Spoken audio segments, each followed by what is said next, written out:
in collaborazione con Glam Vision e K-Facli.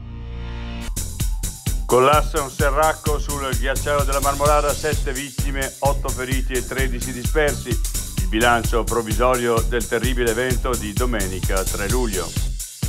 Premier Draghi, dramma imprevedibile, ma che dipende certamente dalla situazione climatica. Il governo deve prendere provvedimenti. Fugatti, il capo dello Stato ha voluto trasmettere anche alla nostra comunità, oltre che ai parenti delle vittime, il proprio cordoglio. Il soccorso alpino, i dispersi, se qualcuno è stato trascinato in un crepaccio, sarà difficile riuscire a individuarlo. L'esperto del CNR, 2 mesi con temperature follemente elevate, ma evento imprevedibile. Sarei andato anch'io a fare un'escursione. Mercalli a Il Dolomiti. Quello non era un ghiacciaio a rischio, ce ne sono molti altri più pericolosi, ma non possiamo chiudere le Alpi.